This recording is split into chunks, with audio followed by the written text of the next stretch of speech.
Eh bien, bonjour à tous et à toutes. Bienvenue à notre webinaire consacré à la digitalisation des processus avec l'application de BPM Ephalia Process. Donc, nous sommes particulièrement ravis de passer un petit moment avec vous ce matin. Donc, une petite heure. Donc, vous êtes particulièrement nombreux et ça continue de monter. Avoir répondu présent. Donc, merci à tous. L'objectif de notre présentation ce matin, c'est vraiment de pouvoir, à l'aide du témoignage de clients utilisateurs, vous montrer comment mettre vos processus sous contrôle à l'aide de l'application Ephalia Process. Donc, dans notre organisation ce matin, Anne-Laure, si tu veux te présenter ou puisque c'est toi qui vas animer la table ronde en tant que directrice marketing et chargée de l'événementiel chez Ephalia. Je t'ai présenté, mais tu peux nous dire bonjour. Voilà, parfait. Merci. Voilà, et à tes côtés, Clémence Fournier, qui est chef de projet opérationnel et fonctionnel sur l'application Ephalia Process, et qui saura, j'imagine, nous distiller quelques informations importantes sur ce qu'il faut bien faire, ce qu'il faut éviter pour réussir le déploiement de ces projets de dématérialisation. Alors, pour démarrer, un peu de contexte, en fait, pour les personnes qui ne connaissent pas Ephalia, donc qui nous découvrent aujourd'hui, donc la carte d'identité du groupe, hein, puis après un petit zoom sur nos activités. Donc, Ephalia est un éditeur français, donc pionnier dans le domaine de la dématérialisation, qui accompagne les collectivités dans leur transformation numérique depuis plus de 40 ans. Donc, Ephalia, c'est 150 collaborateurs au service de plus de 2800 entités clients, avec un objectif commun, faciliter le quotidien des professionnels du monde public en proposant des solutions innovantes pour faciliter leur mission quotidienne. Donc, une entreprise à taille humaine qui nous permet de garder un niveau de proximité avec notre parc client, également une proximité vis-à-vis de notre réseau de partenaires pour nous permettre en fait d'accompagner nos clients dans tous les sujets d'interopérabilité, puisqu'on est bien conscient chez Ephalia que pour positionner une brique logicielle au sein d'un système d'information, il faut être en capacité de communiquer avec d'autres éditeurs, d'autres acteurs, donc qu'il s'agisse de parapheurs, de solutions métiers ou d'orchestrateurs.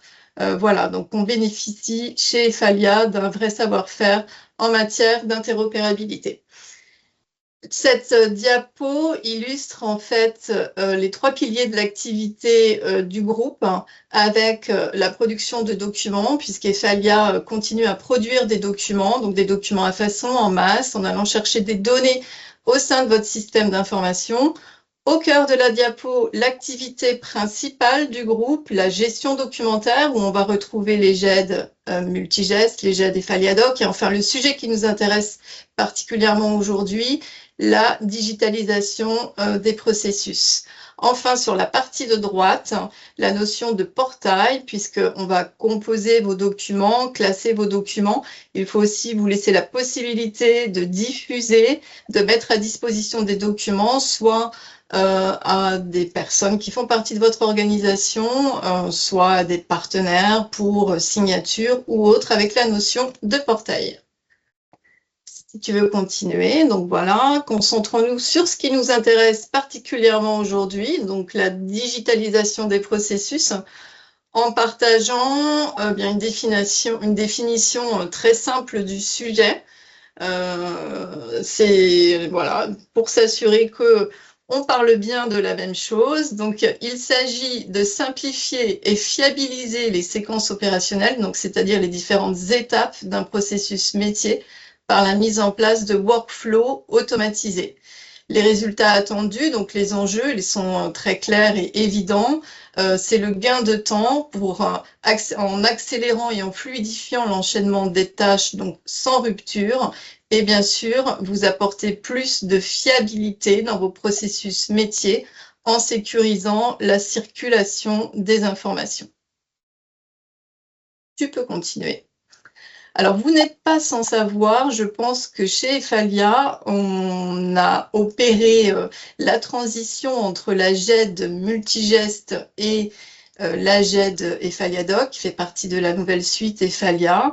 Donc, dans la GED multigeste, était déjà proposé, alors déployé ou pas, en fonction des contextes clients, un module workflow, donc centré sur le document. C'est pour ça qu'on parle davantage de DocFlow, puisque les circuits partaient systématiquement d'un document stocké en GED.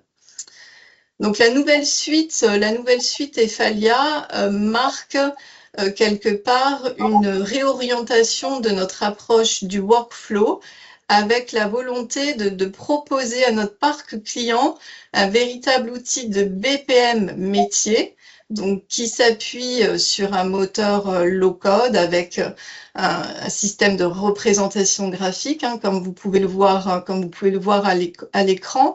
Et l'idée, en fait, c'est de permettre à nos clients d'orchestrer leur processus, leurs actions avant même la génération d'un document dont le sort final sera peut-être d'être stocké en GED, mais c'est-à-dire que la nouveauté, c'est de pouvoir proposer une démat des process en amont de la GED, en aval, bien sûr, puisque vous pouvez toujours faire partir des process depuis des documents stockés en GED, ou alors même de manière complètement autonome dans l'application métier de BPM, sans pour autant être connecté à une GED. Et la dernière diapo, avant de laisser la parole à nos invités, sur cette diapo, on a voulu en fait illustrer la diversité des contextes et des cas d'usage dans l'application de l'outil de BPM chez nos clients, avec différents exemples. Donc, on retrouve effectivement le SDIS 59 qui dématérialise ses échanges RH avec ses 5000 pompiers, donc par le biais de formulaires mis à disposition sur un portail. Et les demandes sont instruites dans Efalia Process. On a ici l'exemple d'une autre organisation, le CPAD, qui est un établissement public rattaché au ministère de l'Armée, qui se sert d'Efalia Process comme parapheur transverse pour combiner en fait différents niveaux de signature en interne, donc signature simple ou qualifiée, et pour mettre à disposition via le portail des contrats et des conventions qui doivent également être signés par des partenaires via du coup la plateforme de signature Efalia Sign, contrat privé, donc plateforme de signature d'Efalia. L'INAO, qui est un autre établissement public, c'est l'établissement en fait qui encadre toute la délivrance des labels qualité AOP et autres pour tous les producteurs agricoles en fait, et eux s'appuient à 100% sur Process sans GED connecté, donc comme une pure application métier pour la création et la gestion des conventions et agréments avec l'ensemble des opérateurs. Et enfin, dernier exemple, on a positionné ici l'exemple du CD77 qui souhaite s'appuyer sur Efalia Process pour dans le domaine du social, dans le domaine de l'aide sociale à l'enfance, plus précisément, pour avoir une vision globale des activités et des sous-activités menées par les différents instructeurs sur le dossier de l'enfant. Donc voilà quelques cas d'usage. Je propose, Anne-Laure, de te laisser la parole pour passer concrètement au retour d'expérience de nos invités que tu vas nous présenter. Oui, merci beaucoup Céline pour cette introduction, c'était très complet. Alors effectivement, pour ce webinaire, on voulait parler de Process, on voulait vous partager des choses sur Process et comme tu le disais Céline, Process est un outil, comme c'est marqué là, qui est très polyvalent.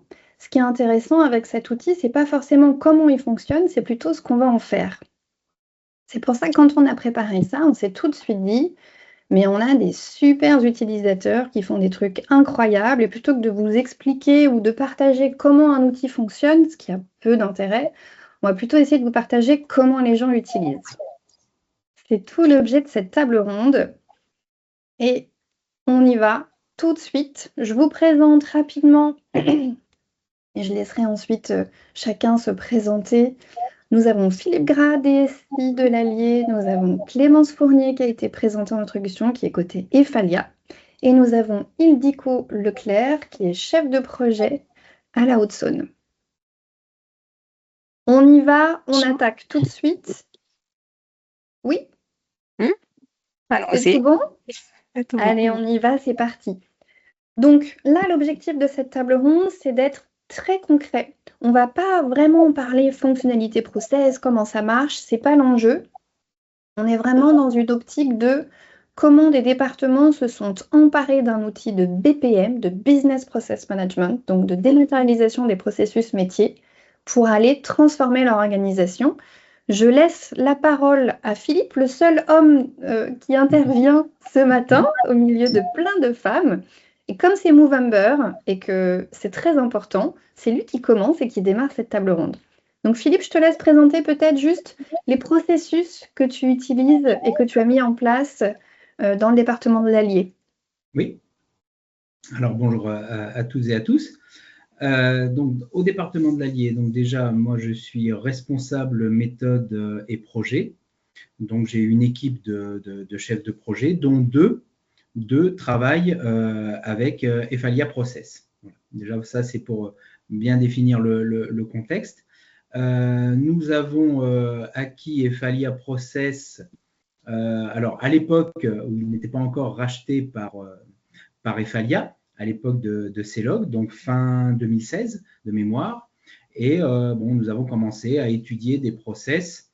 Notre besoin, c'était surtout des process transversaux, c'est-à-dire interdirection, interservice, pour simplifier, fluidifier tous les échanges, toutes les sollicitations qu'il pouvait y avoir entre les différents services du département. Donc, sur les premières années, nous avons un petit peu patiné sur place, on va dire, hein, il faut dire les choses clairement. Et par contre, dès la reprise avec Efalia, on a senti un changement de paradigme et on a pu bénéficier d'un véritable accompagnement, et ça, c'est assez important. Et on a repris, on a réactualisé tous nos projets, parce que comme vous pouvez le voir sur le tableau qui est projeté, nos premiers process, on les a mis en place en 2020. Et comme je vous l'avais dit, on avait fait l'acquisition à l'époque de Worky, hein, il s'appelait Worky avant Efalia Process, en 2016. Et donc, les premières années n'ont pas été très fructueuses. Mais voilà, donc on a repris les projets avec un bon accompagnement, des bonnes montées en compétences de nos deux chefs de projet. Et nous avons mis en place plusieurs process. Nous avons commencé par des process assez simples, comme les demandes de virement de crédit adressées à notre direction des finances, puisque c'est notre direction des finances qui fait les virements de crédit.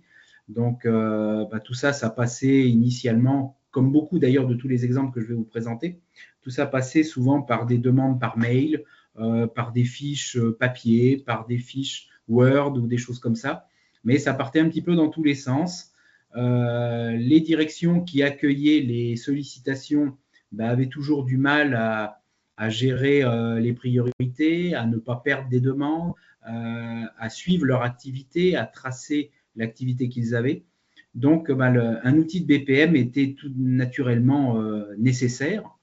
Donc voilà, on a commencé par les demandes de virement de crédit en 2020, puis les déclarations d'incidents hygiène et sécurité pour la DRH, puis pour notre direction de la logistique, les remisages à domicile de véhicules, quand un agent garde un véhicule le soir ou prend le véhicule la veille d'un déplacement.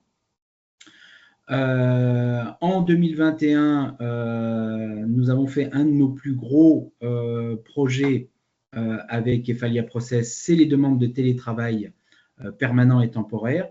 car il ne vous a pas échappé qu'on était toujours dans les périodes Covid 2020-2021, et la collectivité a fait le choix d'aller au-delà des confinements et au-delà du télétravail un petit peu imposé par les confinements, de mettre en place le télétravail dans la collectivité. Et donc, on avait une problématique, c'est de dire, à telle date, on recueille toutes les autorisations de télétravailler des agents. Donc, on s'attendait à avoir plusieurs centaines de demandes qui allaient affluer d'un seul coup. Et donc, il nous fallait un outil performant pour notre DRH pour gérer tout ça et servir tout le monde en temps et en heure, et surtout garder toute la traçabilité des échanges, des validations, des refus, et surtout générer automatiquement des arrêtés d'autorisation de télétravailler. Donc ça a été notre gros projet de 2021. Puis on est revenu aux finances avec la création, modification de tiers comptables, donc toujours pour notre direction des finances. Donc là, vous voyez, c'est beaucoup avec des directions ressources. Et puis en 2022, on a fait un process beaucoup plus métier, donc là au métier route, pour la gestion de la viabilité hivernale. Donc pendant la période d'hiver, nos équipes font des patrouilles tous les après-midi et prévoient les traitements pour le lendemain en fonction de la météo, du gel, du verglas, de la neige, etc. Et donc là, il leur fallait un système plus performant qu'ils n'avaient actuellement, avec des partages de documents Word dans des répertoires partagés, etc. Puisque les équipes de patrouilleurs font leur patrouille les après-midi, bien entendu prennent en compte la météo du lendemain et doivent faire des propositions au service central des routes qui va alors planifier les sorties pour le lendemain ou pour la nuit. Donc, il fallait vraiment quelque chose avec une forte traçabilité, parce qu'on a des obligations de conserver, on va dire, les process qui ont été mis en œuvre pour traiter les routes en fonction si on a des réclamations d'usagers qui se plaignent que telle ou telle route n'a pas été dégagée, etc. Donc, il faut une certaine traçabilité de tout ce qui a été mis en œuvre. Et puis, il nous fallait une certaine fluidité pour gagner du temps dans tous les échanges. Et puis, en 2023, on a continué avec le service juridique, puisqu'il est souvent sollicité par les différents services et directions. Et bien, tout ça, on l'a fait sous forme de formulaire. Pareil pour la commande publique, pour les créations d'unités fonctionnelles, pour les achats. Voilà tout ce qui a été aujourd'hui mis en œuvre du département de l'Allier. Merci beaucoup. On aura l'occasion de revenir dessus pour comprendre un petit peu comment ils sont sélectionnés. On va revenir là-dessus juste après, parce que je vois qu'il y a notamment des gros écarts en termes de volume de process. Donc, vous pourrez nous expliquer quelle est la méthode, comment on les identifie. Juste avant, j'aimerais pouvoir donner la parole à Ildiko pour qu'elle puisse nous présenter ce qui a été mis en place du côté de la Haute-Saône et se présenter par la même occasion. Donc, bonjour à toutes et à tous. Je me présente. Donc, je suis chef de projet au département de la Haute-Saône, chef de projet applicatif, notamment pour tout ce qui est application orientée dématérialisation. Donc, dans ce cadre, effectivement, au niveau de la dématérialisation des processus, on est en plein de sujets pour savoir pourquoi nous avons choisi l'outil d'Ephalia. Donc, de notre côté, on est beaucoup plus récent. Donc, nous avons Ephalia Process seulement depuis 1 an, même si j'ai connu l'outil dans mon précédent métier. Et il faut le dire aussi que cette connaissance m'a permis aussi d'être beaucoup plus opérationnelle. Donc, de notre côté, nous avons commencé à déployer l'outil début 2025 avec notamment identique, souvent les processus RH qui sont mis en avant. Pourquoi? Parce que l'outil, c'était dans le cadre d'un projet global, donc la mise en place de la signature électronique. Et lors des spécifications, nous sommes aperçus qu'un besoin était de définir des workflows de validation. Et l'outil nous a paru du coup pertinent pour effectuer ces circuits de validation dans ce projet. Sachant que lors de l'analyse, donc, nous avons vu aussi que beaucoup de documents aujourd'hui qui circulaient en PDF ou en papier, ce sont pas forcément des documents qu'on doit vraiment signer électroniquement, mais seulement nécessitant un visa, donc notamment dans les processus RH. Donc, nous avons mis en place ces formulaires. Sachant, vous avez vu que dans la liste, j'ai marqué quelques process techniques aussi, parce que connaissant l'outil, j'ai vu que par rapport à nos besoins, on a besoin d'aussi compléter les processus métiers par quelques processus techniques pour pouvoir après s'appuyer sur les process pour mettre en place l'ensemble de nos circuits. Donc, de notre côté, les premiers circuits métiers, donc c'était le formulaire RH, donc demande d'autorisation d'absence exceptionnelle, qui nous permet de sortir les circuits de validation des outils métiers. C'est un des objectifs aussi de prendre cet outil, comme nous avons fait pour la GED. On a pris une GED globale pour pas avoir GED 1, GED 2 pour chaque application métier, mais avoir un seul outil qui va gérer l'ensemble des circuits, donc des workflows qui vont être éventuellement interconnectés avec les outils métiers. Donc, oui. Oui. Vas-y, excuse-moi. Non, mais pour la demande d'autorisation d'absence exceptionnelle, donc c'est un processus RH qui permet aux agents de faire une demande. Ça passe par un circuit de validation et bien sûr derrière, c'est les ressources humaines qui traitent cette demande.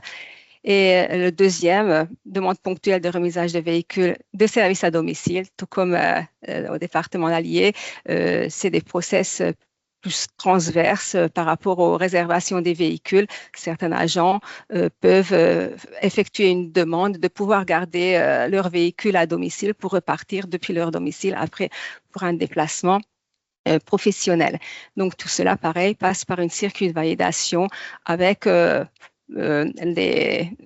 des circuits impliquant aussi des gestionnaires de pôle, etc., etc. Donc, c'est les deux processus que nous avons mis en place ce jour. Et le prochain, donc, de mise en production, ça sera la demande d'ouverture alimentation d'adoption concernant le compte épargne-temps qui est aujourd'hui n'est pas géré dans notre outil de gestion de temps et peut-être à l'avenir, mais en tout cas aujourd'hui, nous allons mettre en place cette process qui permet de la demande jusqu'à la diffusion de l'arrêté à l'agent en tout démat, donc sans papier, sans enveloppe et sans mail. Excellent. Voilà. J'en profite, Ildiko, pour vraiment vous poser la question. C'est quoi la méthode que vous employez? Alors déjà, peut-être pour identifier un processus à dématérialiser. Et ensuite, quelles sont les grandes étapes, l'intemporalité, les personnes impliquées, pardon. Voilà. Comment est-ce que vous allez de l'idée à la mise en place du process construire tout ça pour le mettre en prod? Alors effectivement, c'est quand même un long processus. Donc avant de pouvoir déjà utiliser les Falia Process en amont, il y a quand même pas mal de réunions. Donc nous avons, on appelle ça des réunions de spécification. Donc forcément, on implique déjà les directions, on recense les besoins. Après, on définit bien sûr les priorités par rapport au process et quelques réunions de spécification permettent de définir les différentes règles, les différents rôles des intervenants dans les circuits de validation. Donc, après ces réunions, on a établi un cahier des charges, un cahier de spécification que nous faisons valider pour ne pas partir sur un paramétrage ou un développement qui soit mal orienté. Et donc, une fois ces étapes d'échange qui peut être de quelques semaines quelques années même, qui peut durer avant de attaquer finalement la partie paramétrage. Développement, pour moi, c'est encore un gros mot, mais c'est plutôt paramétrage avancé et interfaçage éventuellement avec les outils métiers. D'accord. Est-ce que, Philippe, est-ce que tu veux nous faire part, toi, donc j'ai affiché pour chacun des exemples de process, donc c'est là où effectivement on se rend compte de la profondeur et de la complexité potentielle des processus qu'on peut mettre en place. On en a des très simples, on en a des très compliqués. Mais donc, de votre côté allié, j'ai vu que c'était plutôt des processus plutôt orientés fonction support, mais pas que. Donc, quelle est la méthodologie? Pareil, comme Ildiko, pour sélectionner un process et ensuite aller de l'idée à la mise en production. Alors, au département de l'Allier, bon, le contexte fait que bon, je suis en place depuis pas mal d'années et par mes fonctions, je recueille, on va dire, l'intégralité des besoins des directions et services. Et on s'est fait comme règle de ne pas reproduire dans un outil de BPM des choses qui existeraient dans un logiciel métier ou qui va exister dans un logiciel métier. D'où l'importance, je dirais, du point d'entrée des demandes pour pouvoir, on va dire, les trier et dire bah, celle-là, elle est recevable pour du BPM ou pas. Donc, les demandes sont formulées et je dirais le process après est un petit peu le même. Avant de rentrer dans les spécifications, on regarde bien entendu quels seraient les gains, les volumétries et la complexité du process. Hein. On essaye de faire un peu une équation de tout ça et de voir est-ce que c'est un process simple mais qui va gagner beaucoup, est-ce que c'est un process complexe donc long à mettre en œuvre, mais qui va servir que peu de personnes, donc peu de gains pour la collectivité. Vous voyez, pour un petit peu les hiérarchiser. Et puis ensuite, ben, c'est un peu comme le disait Ildiko, hein, les personnes impliquées, ben, c'est forcément les personnes qui ont décrit le besoin fonctionnel, qui en général correspondent à la direction ou au service support de la demande, RH, finance, etc. Et donc, c'est avec eux que l'on travaille. On fait, comme dit Ildiko, avant de se lancer dans Efalia Process, il y a beaucoup de travail, on va dire, théorique, de réunions, où on met sur la table ben, le process actuel ou le process à venir, comment il le souhaiterait. On organise souvent les flux d'informations, ben, un petit peu comme vous le voyez à l'écran, et un petit peu comment c'est designé dans Efalia Process, c'est-à-dire par rôle, hein, par acteur, on va dire, par rôle. Et bah, tout ça, on le décrit ensemble. Donc ça, c'est ma partie, hein, c'est ce que je fais en direct avec les directions. Bien entendu, ça donne lieu à l'écriture d'un document de référence, un cahier des charges qui consigne tout cela et que l'on refournit après aux directions fonctionnelles pour validation. Et c'est ensuite cette base qui sert de contrat pour les développements. On fait les développements, donc comme je vous l'ai dit, avec un binôme de chefs de projet qui prennent en charge les développements sous Efalia Process, sachant que ces personnes ne sont pas à 100%, hein, je tiens à rassurer tout le monde, ces personnes ne sont pas à 100% vis-à-vis du volume de process que nous avons mis en œuvre.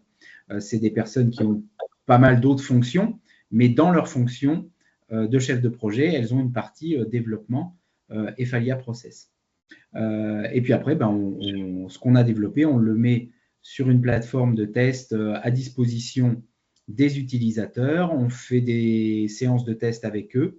Et puis, ben, on valide, on corrige les bugs, on ajoute des fonctionnalités qui n'avaient pas été prévues ou exprimées au départ, etc., pour arriver à une version à mettre en production. Oui, très clair. Bah, Ce que je note quand même, et ce qui est intéressant, ce qui est beaucoup ressorti dans nos échanges pour préparer la table ronde, c'est que globalement, un process, effectivement, ça peut être de quelques semaines à quelques années. Et quelques années, ça peut quand même faire peur. Il y a Clémence qui nous a préparé quelques conseils pour garantir le succès d'un projet BPM, qu'il soit long ou court, qu'il soit simple ou complexe. Clémence, est-ce que tu veux nous les partager? Oui, avec plaisir. Bonjour à tous, donc je suis Clémence Fournier, je travaille donc chez Falia comme Céline m'a présenté, du coup je suis experte sur le logiciel Falia Process. Donc j'ai l'habitude aussi de travailler, bon je travaille pas avec Philippe ni avec Ildiko, mais je travaille avec d'autres personnes qui ont le logiciel Falia Process. Et en effet pour qu'un projet en fait se passe bien, d'abord il est important de comprendre que le produit en fait, au fur et à mesure des échanges, on se rend compte qu'il peut faire beaucoup de choses. Et du coup, on a tendance à voir de plus en plus gros et ça peut vite énormément compliquer le process. Donc, c'est pour ça qu'il est important de dire, de savoir dire en tout cas stop pour pas partir trop loin, pour éviter de faire toutes les petites exceptions. Donc ça, c'est quelque chose qui est important pour ne pas que le projet dure trop longtemps dans le temps en termes de construction. Et ensuite, ce qui est important, c'est de bien valider tous ensemble les différentes étapes. Donc, on a la partie, comme on parlait tout à l'heure, Ildiko et Philippe, la partie de spécification. Donc, c'est là où les clients vont nous faire remonter ce dont ils ont besoin, que ce soit sur le process existant ou le futur process. Et une fois qu'on a validé les spécifications, OK, elles sont validées, on n'y touche plus. Et on va passer à la phase pour nous, de paramétrage avancé, qui ensuite nécessitera des tests de la part du client. Et forcément, avec les retours de tests, on modifiera le process. Mais il est important pour nous d'acter les différents passages de phase. Et donc, pour ça, on va servir de livrable. Donc, pour les spécifications, on va avoir un cahier de spécification. Enfin, on va avoir un livrable qui devrait être validé par les deux parties pour qu'on soit d'accord sur ce qui a été décidé ensemble. Idem, par exemple, pour les tests, qu'on a un cahier de tests qui soit validé derrière. Donc, voilà, ça, c'est important. Et ensuite, on a l'importance, évidemment, de faire un planning. Bon, les plannings ont tendance, on sait, toujours à se décaler un petit peu, mais au terme des spécifications, on a la possibilité de plus déterminer la charge de travail et donc de déterminer un planning pour donner une date au client sur la livraison. Super, merci beaucoup, très intéressant. Donc, si je reviens et si je résume un peu, Falia Process, c'est vraiment un outil de BPM. Donc, c'est pas un outil qui a vraiment des fonctionnalités métiers, c'est un outil qui est à destination des services informatiques, des directions informatiques pour les aider à numériser, à transformer leur organisation. Donc, c'est vraiment un outil métier de la direction informatique. Et du coup, ma prochaine question, je vais peut-être commencer par Ildiko. J'imagine, comme c'est un outil pour la direction informatique, la satisfaction utilisateur et surtout, du coup, l'onboarding et la formation des utilisateurs finaux doit être très importante. Comment est-ce que vous vous y prenez pour mettre cet outil dans les mains des gens, leur expliquer, faire en sorte qu'ils l'utilisent et qu'ils soient satisfaits? Alors, de notre côté, il n'y a pas eu de formation globale pour l'ensemble des agents parce que lors de la mise en place, nous avons fait en sorte que ça soit extrêmement simple, que les agents n'aient pas à réfléchir où il faut cliquer, qu'est-ce qu'il faut choisir. Donc forcément, il y a toujours un petit manuel d'utilisateur pour chaque process que nous mettons en place, mais il n'y a pas de formation globale qui dure des jours et des jours pour la prise en main de l'outil côté utilisateur. Alors bien sûr, côté valideur, si les formations, ce sera plutôt orienté métier, process, mais pas forcément sur l'outil. Donc déjà, c'est un gain de temps par rapport à la mise en place parce qu'on n'a pas forcément besoin de mettre en place une formation qui est globale. Côté retour des utilisateurs, justement, c'est la simplicité de l'usage des outils. Donc, on a entendu déjà parler de la traçabilité. Donc, les personnes peuvent suivre, qui peuvent pas suivre sans ces types d'outils où où il est la demande, par exemple, que ce soit sur un parapheur papier ou par mail, ne savent jamais où ils en sont. Mais avec ces outils-là, ils ont un tableau de bord, ils peuvent vérifier à quelle étape est l'avancement du traitement de leur demande et la rapidité aussi de début jusqu'à la fin, la rapidité d'exécution des différentes étapes. Voilà, donc, donc ouais, je suis désolée, j'ai dû changer de caméra, ça a frisé de mon côté. Il me semblait bien que nous avons perdu quelqu'un. Ouais. Mais je suis là. On n'a plus ton écran, du coup. Ah, il n'y a plus mon écran, du coup? Non, il n'y a plus de partage. Bon, c'est pas très grave parce que là, on n'en a pas besoin. C'est pas indispensable. Je montrais un formulaire qui était très clair, du coup, qui pouvait illustrer la simplicité d'utilisation de process. Mais c'est pas très grave, on va faire sans. Voilà, donc par rapport au retour, des retours, donc ça peut être côté agent, la simplicité d'usage, et côté valideur, pareil, la facilité d'accessibilité des informations, la traçabilité de chaque demande. Donc, c'était très important pour nous. Donc, pour l'instant, on va continuer sur ce tracé pour mettre en place l'ensemble des process, tout ce qu'on peut, mais tout ce qu'on peut aussi, pas seulement techniquement, mais au niveau du temps de mise en place. Et du coup, peut-être Philippe, si vous voulez rebondir. Nous, c'est assez similaire, c'est-à-dire qu'il n'y a pas eu besoin de vraiment former nos utilisateurs dès qu'on a mis les premiers process, parce que comme on avait la main justement sur le développement des formulaires, on les avait vraiment développés de façon dynamique. C'est-à-dire que quand un utilisateur rentre sur un de nos process, il n'y a jamais un formulaire qui fait déjà 15 pages à remplir, qui pourrait tout de suite le perdre ou le dégoûter. Non, c'est vraiment à chaque fois des formulaires très dynamiques qui se construisent au fur et à mesure en fonction des réponses aux questions, puisqu'on pose des questions en fait à l'utilisateur, il répond aux questions et en fonction de ses réponses, le formulaire se construit dynamiquement. Voilà, il s'allonge de plus en plus. Donc en fait, l'utilisateur se laisse guider par le formulaire qu'on a défini dans le process métier. Les seules choses que l'on a mis au tout début, quand on a mis notre portail de dématérialisation avec les premiers process, c'est des petits tutos sur expliquer les différentes vues, la vue à faire, la vue mes documents, la vue documents clos, pour expliquer un petit peu où se trouvent les documents, comment on peut les retrouver, et puis des fonctionnalités, alors là plus pour les valideurs, parce qu'on a beaucoup de process qui mettent en jeu le N+1, le responsable hiérarchique direct, et donc on a mis des tutos pour tout ce qui est problématique de délégation. Comment je fais une délégation ou une suppléance voilà, dans l'outil Efalia Process. Mais sinon, à part ça, il n'y a pas eu besoin de formation proprement dite. Après, du côté des gestionnaires, je dirais la formation se fait de fait quand on leur livre le process, puisque en général, ce sont les gestionnaires qui participent au test. Et donc, c'est l'occasion de leur montrer la partie, je dirais l'envers du décor, hein, la partie qu'eux, ils ont à faire pour traiter les demandes. Donc voilà, le passage, je dirais, de compétences, d'informations se fait naturellement au fil des tests. Voilà.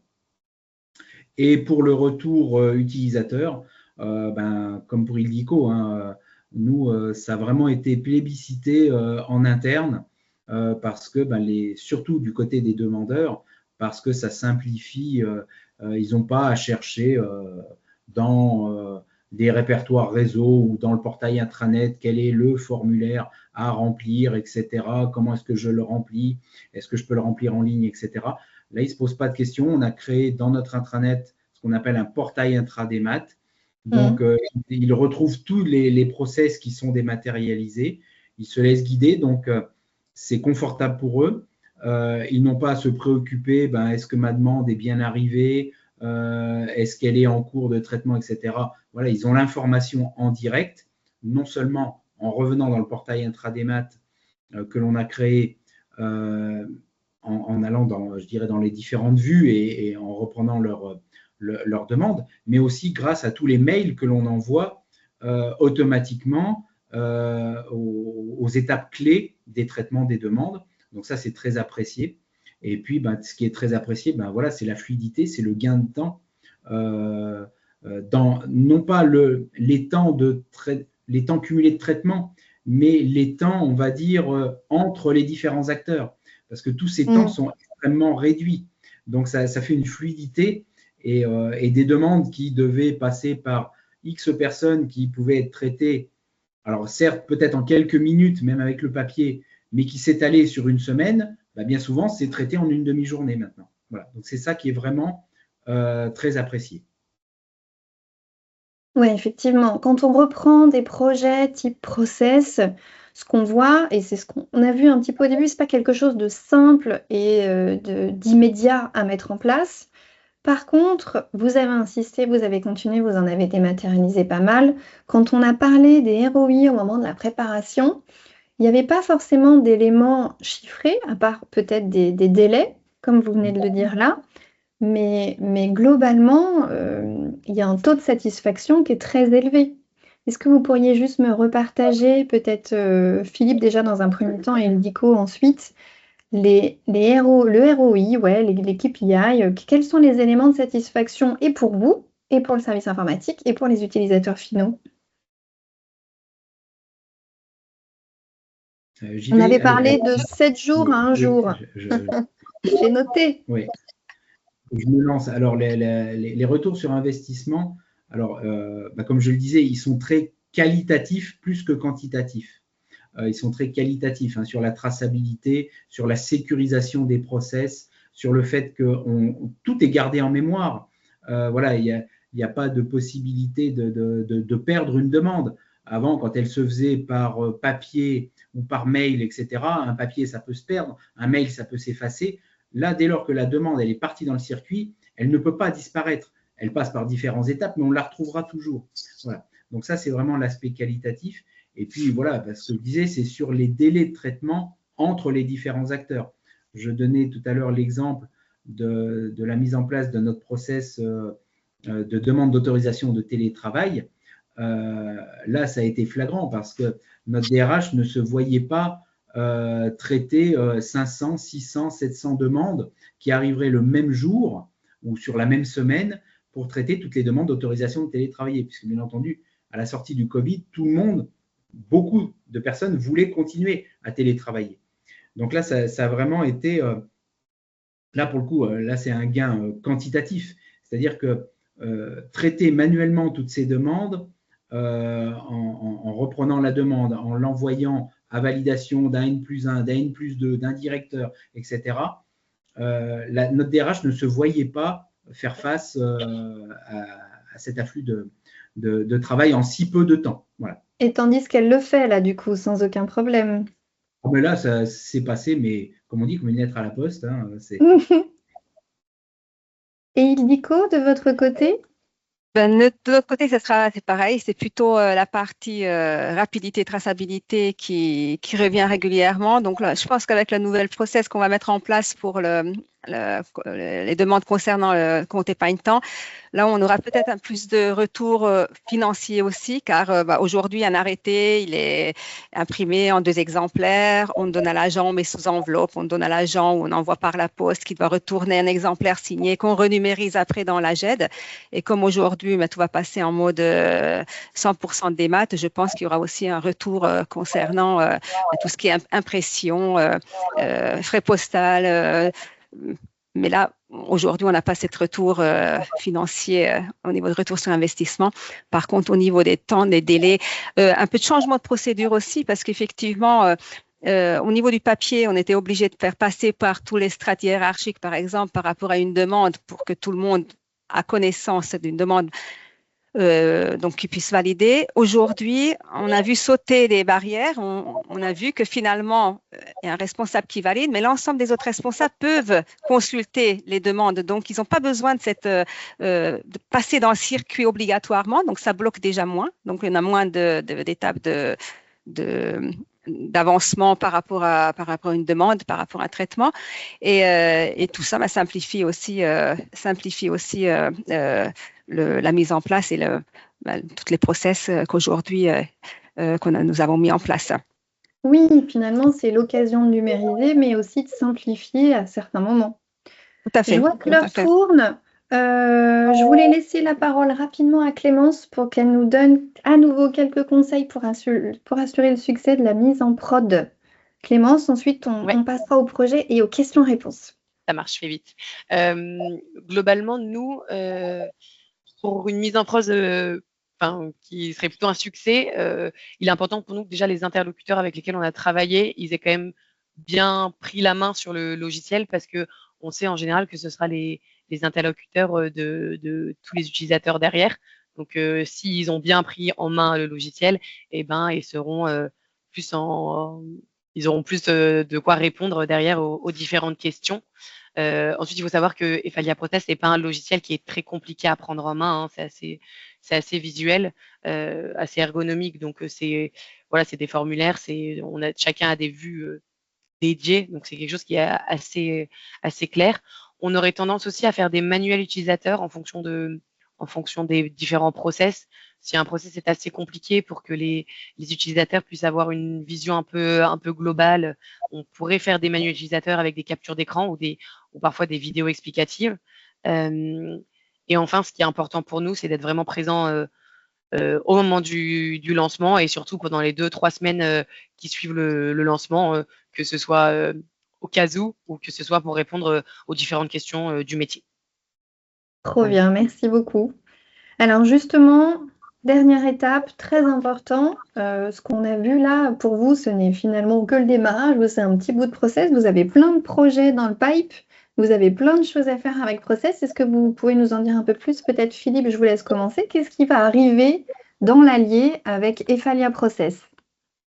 Alors, un nouveau processus donc pour notre direction de la communication, qui est souvent interpellée par les autres services pour gérer des événements de communication ou des créations graphiques.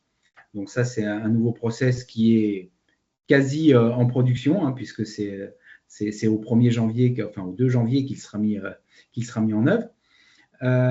Et puis un gros process, la gestion de tous les mouvements d'agents. Quand on disait tout à l'heure que certains process, on pouvait y travailler pendant des semaines, des mois, voire des années, c'est le cas. On est quasi à 2 ans et demi de spécification, d'études avec les différents acteurs, puisque là, on est à peu près dans le process une 50aine de rôles différents sur la gestion des arrivées, des mutations internes, des départs. Donc ça va être notre très gros morceau qui sera un gros process très attendu dans la collectivité, d'abord par la DRH, hein, qui a cette problématique de bien gérer les arrivées, les mutations, les départs, mais aussi tous les services ressources qui, à un moment donné, sont sollicités. Je vous prends l'exemple, le service logistique pour faire des clés de serrure ou des choses comme ça pour la personne qui arrive. Enfin, voilà.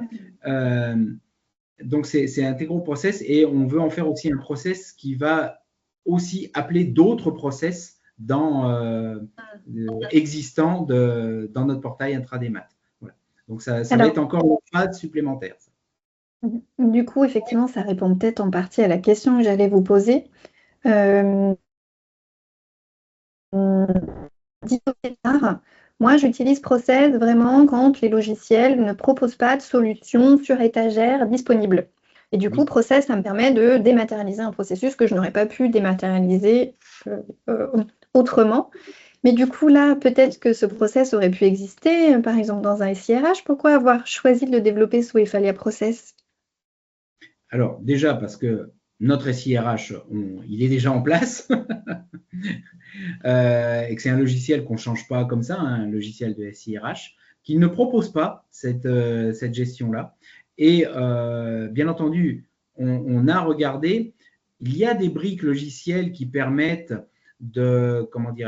d'automatiser certaines actions de création de comptes dans les logiciels, de création de comptes réseau, de création de comptes de messagerie, des choses comme ça.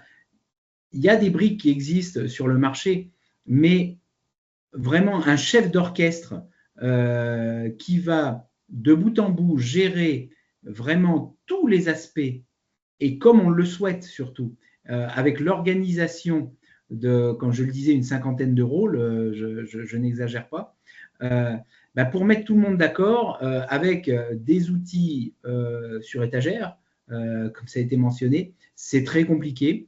Donc voilà, c'était typiquement quelque chose qu'on a essayé de trouver en solution toute prête, parce que ça aurait été plus rapide à mettre en œuvre, mais c'était trop loin des attentes de nos différents services. C'était trop loin. Ouais. C'est là où on voit que du coup, Efalia Process, c'est vraiment un outil métier de la direction informatique. Oui, ah oui. Ildiko, est-ce que vous voulez nous partager ce qui arrive pour la Haute-Saône? Parce qu'il y a un... Il y a beaucoup de projets en cours, sachant que tout ce qui est formulaire RH est déjà quasi développé. On attendait juste le bon moment de lancer parce qu'il y a toujours des périodes de recensement, donc on ne lance pas n'importe quand les formulaires pour les agents. Cependant, donc, le prochain qui va arriver, c'est la gestion des bons de commande. Donc là, on fait quelque chose d'assez global aussi, interconnecté, en tout cas pour récupérer les informations qui sont dans notre outil finance.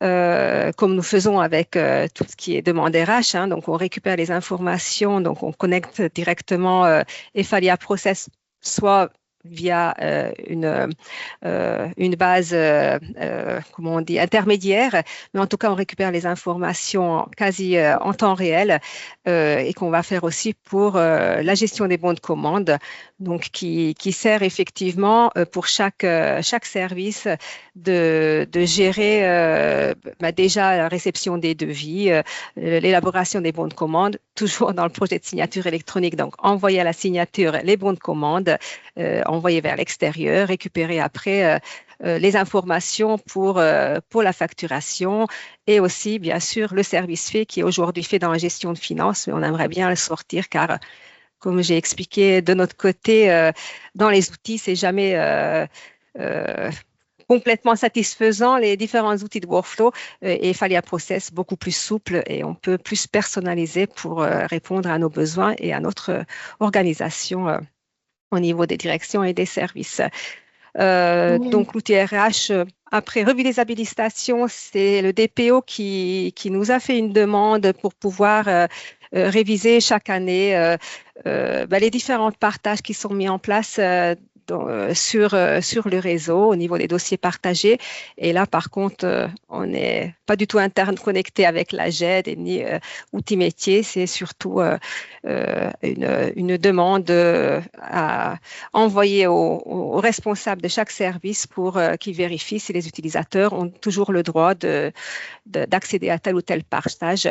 Et c'est pareil, c'est une automatisation qu'on peut mettre en place en collaboration avec le service, la division système qui nous envoie les informations et nous, on déclenche des process dans Efalia Process.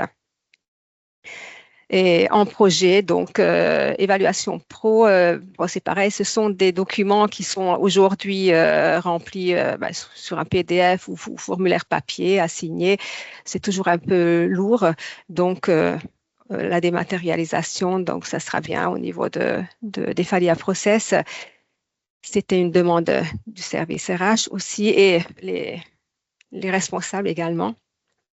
Notes de service, validation des rapports, ce sont des circuits de validation des documents simples, donc sans complexité. Et pareil, demande de recrutement, c'est un peu comme Philippe a expliqué, c'est un gros process qui commence déjà l'expression des besoins d'un service pour demander un poste jusqu'à l'intégration de nouvel arrivants. Donc, beaucoup de services interviennent en synchro, en asynchro. Et là, l'Efalia Process est vraiment adapté pour mettre en place ce type de procédure. Merci beaucoup. Ce qu'on voit là, c'est que globalement, que ce soit un process simple ou un process complexe, ce qui compte, c'est vraiment comment vous allez réussir à le personnaliser pour l'adapter complètement à votre besoin, pour l'interconnecter avec votre écosystème. J'avais une question bonus qui était, si vous deviez chacun récupérer un process de l'autre département, lequel serait-il? Mais on n'a plus le temps Et donc, ce que je vous propose, c'est de régler cette question lors du club utilisateur du 20-21 mai. Il y aura un atelier spécifique process. L'idée, en fait, ce dont on se rend compte, c'est vraiment comment vous utilisez process, du coup, comment vous pensez, comment vous les paramétrez, quelles sont les modalités que vous mettez en place. Et ça, il y a vraiment beaucoup d'échanges de pratiques à faire entre vous. Donc, je vais laisser ça pour le club utilisateur. Et on va essayer de prendre un tout petit peu de temps pour les questions-réponses. J'en mets quelques-unes. Allez. Qu'est-ce que nous avons? Nous avons aujourd'hui dématérialisé des formulaires via l'outil public d'Entrouvert. Est-il possible d'envisager qu'un formulaire déjà dématérialisé mais externe soit le point d'entrée d'un processus Efalia Process? Clémence. Et il faut savoir que Efalia Process, c'est API-REST, donc on peut faire quand même pas mal de choses. Aujourd'hui, avec l'outil public Entrouvert, je ne crois pas qu'on ait quelque chose d'existant. Il faut savoir que c'est quelque chose qui est possible de par ce système d'API. On peut avoir pas mal d'entrées différentes sur l'application. Donc ça pourrait être quelque chose qui pourrait être en effet imaginé. J'imagine que ça rejoint la question de Xavier. Les process de validation s'interfacent-ils avec les annuaires AD ou RH pour définir les intervenants? Alors ça, oui, ça se fait complètement. Ouais, je vois Philippe hocher la tête. Oui. Ça, c'est pas du tout un souci. On le fait quasiment à chaque projet. On demande des exemples d'interfaçage d'Efalia Process avec des outils métiers.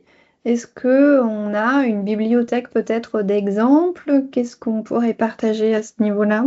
Je pense qu'on pourra envoyer la liste d'outils avec lesquels on communique déjà. Là, comme ça, j'en ai pas qui me viennent en tête. Mais je sais que c'est des choses qui sont possibles. Je sais pas si Céline, t'en as en tête ou non. Mais je sais qu'on a toute une liste de. Ouais, Donc, on peut partager ça. Ouais, c'est très varié, donc à communiquer, effectivement. Pareil pour les exemples concrets de ce que voient utilisateurs et valideurs. Là, on pourra renvoyer peut-être Des captures d'écran, ouais. des captures et vers le site. C'est ça. Efalia Process met-il à disposition des API accessibles à la DSI afin de permettre d'éventuelles intégrations avec des développements internes? Et du coup, c'est ce que je disais avant, on est API-REST, donc Ouais. oui, tout est accessible, les informations sont accessibles. Par exemple, là, j'ai cet exemple qui me vient en tête. Je sais qu'avec un client, ils ont l'outil ticketing Zendesk. Ils ont Zendesk et du coup, toutes les informations sur Zendesk sont ensuite envoyées directement sur Efalia Process avec juste un petit bouton. Donc, il y a des choses qui sont complètement possibles.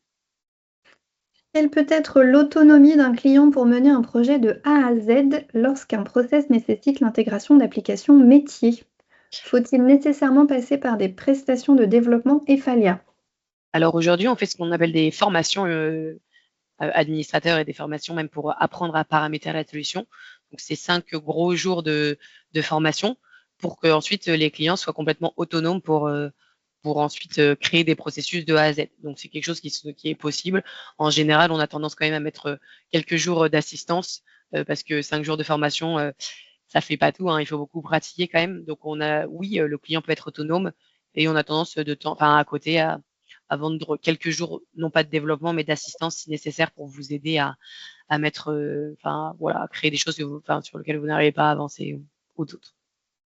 Et donc, pour finir, parce que Ildico, j'ai l'impression que vous êtes autonome, Philippe aussi, vous l'avez complètement intégré en interne. Vous avez malgré tout toujours une béquille, un support possible de la part d'Efalia. Est-ce qu'aujourd'hui, ça fonctionne pour vous? Philippe?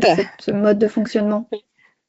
Oui, alors nous, donc, comme je le disais, hein, on a deux chefs de projet qui sont fortement montés en compétences sur Efalia Process, mais on garde un accompagnement, un suivi avec une personne de chez Efalia. Et ça, c'est très appréciable parce que on échange nos problématiques, puisque bien entendu, cette personne travaille aussi pour d'autres clients, donc a vu des problématiques similaires, etc. Donc, c'est assez intéressant. Voilà. Mais on garde, comme tu l'as appelé, on garde cette béquille. Oui. De notre côté, c'est pas encore un besoin qui est exprimé parce que je suis assez autonome effectivement pour la mise en place, mais je pense que en avançant dans les projets plus en plus complexes, on aura besoin également d'un accompagnement pour récupérer les partages d'expérience aussi par rapport au process qui était mis en place dans les autres structures. Oui, parce que pour terminer vraiment cette table ronde, l'enjeu de process, c'est pas d'être un outil Ephalia, c'est vraiment d'être une boîte à outils pour les directions informatiques. Et donc, je pense que l'objectif n'est jamais de vendre des jours pour développer à la place du client, mais au contraire, d'être là en accompagnement pour faire monter en compétence le client et qu'il devienne complètement autonome dessus et que ça devienne vraiment un outil métier. Il est 12h02. On tient les délais, nous sommes bons. Vous aurez le replay disponible, tout sera envoyé. S'il y a des questions auxquelles nous n'avons pas répondu, nous allons y répondre et envoyer toutes les réponses. Et si vous en avez d'autres, n'hésitez pas à contacter Céline. Elle se fera un plaisir de vous répondre. Je vous remercie beaucoup. Merci Philippe, merci Ildiko, c'était très riche. Vous avez pris du temps pour partager ça avec nous. Vous avez développé un système vraiment incroyable pour répondre aux besoins. Donc déjà, bravo et merci d'avoir répondu à cette invitation et j'espère vous voir au club utilisateur. Sans faute. On verra. Merci à toutes et tous.